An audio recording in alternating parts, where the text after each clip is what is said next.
네, 민주당 이재명 대선 후보가 한국노총을 비롯한 직능 단체들과의 접촉을 오늘 이어갑니다. 국민의힘 윤석열 후보는 재경 전북 도민들을 만나서 호남의 지지를 거듭 호소할 계획입니다. 국회에서는 코로나19 확진자와 격리자의 투표 방안을 놓고 이틀째 논의가 이어지고 있습니다. 국회 취재기자 연결합니다. 부자원 기자. 네, 국회입니다. 네, 민주당 이재명 후보는 노동계부터 직능단체들과 줄줄이 일정이 잡혀 있다고 하는데 어제 배우자 김혜경 씨 사과 이후 여진도 계속되고 있죠. 그렇습니다. 이재명 후보는 잠시 뒤인 오전 11시부터 앞서 지지를 선언한 한국노총과 노동정책 협약식을 갖습니다. 지지선언 후속 차원에서 정책협약서 서명과 교환식을 진행하고요. 오후에는 전문자격서협회와 공중위생단체협의회, 대한약사회, 대한의료기사 단체 총연합회 소속 단체 등을 만나 정책협약식을 이어갑니다. 이런 가운데 배우자 김혜경 씨의 과잉 의전 논란을 둘러싼 후폭풍도 이어지고 있습니다.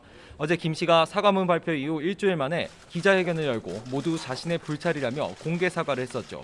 의혹이 이어지며 후보 지지율까지 발목을 잡자 직접 사과로 국면 전환에 나선 건데 국민의힘은 주어도 없고 목적어도 없는 참 희한한 8분짜리 사과쇼였다고 평가절하했습니다. 국민의힘 권영세 선대본부장은 아침 회의에서 김 씨가 뭘 사과하느냐는 질문에 동문서답만 내놔 그 남편의 그 부인 부창부수란 말이 절로 떠올랐다며 철저한 수사를 촉구했습니다. 반면 민주당 선대위 정무시장인 윤건영 의원은 MBC 라디오에서 하나하나 사실관계를 밝혔다면 제보자에 대한 2차 가해로 이어질 수 있었다고 반박했습니다. 네, 국민의힘 윤석열 후보는 오늘 어떤 일정인가요? 네, 오늘 오전에는 따로 일정을 잡지 않고 선거 상황 점검과 하루 앞으로 다가온 TV토론 준비에 집중했습니다.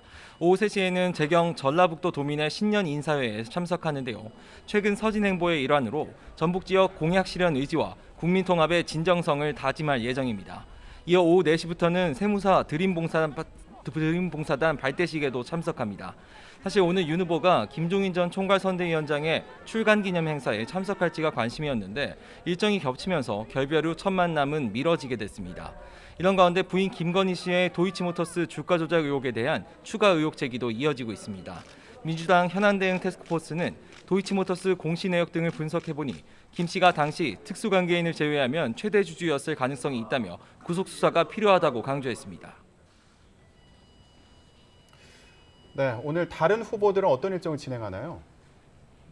네, 우선 국민의당 안철수 후보는 오늘 오전 중앙선거대책위원회 회의를 열고 현안 논의와 대선 전략을 점검했습니다. 후보 등록을 사흘 앞두고 단일화 논의가 점점 뜨거워지고 있는데 안 후보는 오늘 언론 인터뷰에서도 대선 끝까지 갈 거라는 기존 입장을 재확인했습니다. 특히 서로 신뢰하면 10분 안에도 끝낼 수 있다는 윤석열 후보의 단판 제안에 대해선 일방적으로 통보하고 자신 위주로 하겠다는 말로 들려 우려스럽다고 불쾌감도 내비쳤습니다.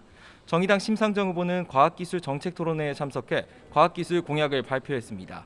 새로운 물결 김동연 대선 후보는 유튜브 생방송 출연과 언론 인터뷰를 통해 인지도 높이기에 주력합니다. 네, 국회에서는 이틀째 코로나19 확진자와 격리자 투표 방안을 논의하고 있는데요. 오늘은 결론이 나올까요? 그렇습니다. 국회 정치개혁특별위원회는 20대 대선에서 코로나19 확진자와 격리자의 투표권을 보장하는 방안을 다시 논의합니다. 어제에 이어 이틀째인데요. 앞서 여야는 대선 당일과 사전 투표일 가운데 하루, 이렇게 이틀 동안 투표 종료 시간을 오후 6시에서 밤 9시까지로 연장하는 법안을 발의했습니다. 물리적인 투표 시간을 연장하는 데에는 여야 모두 이견이 없는 상황인데 선관위가 기존 방식대로도 처리할 수 있다는 입장을 고수하면서 어제 회의에선 끝내 결론을 내지 못했습니다. 현행법이 허용하는 범위 안에서도 대기공간 분리를 통한 연장 투표가 가능한 건데요. 일단 여야는 오늘 안엔 결론을 내리겠다는 의사가 확고한데 이번 결정에 따라 대선 당일 개표 시간 역시 바뀔 수 있어 어떤 결과가 나올지 주목됩니다. 오늘 별 무리 없이 합의를 이뤄낸다면 오후 전체회의에서 개정안을 통과시킨 뒤 다음 주 국회 법사위와 본회의 의결을 거칠 예정입니다. 지금까지 국회에서 YTN 부장원입니다.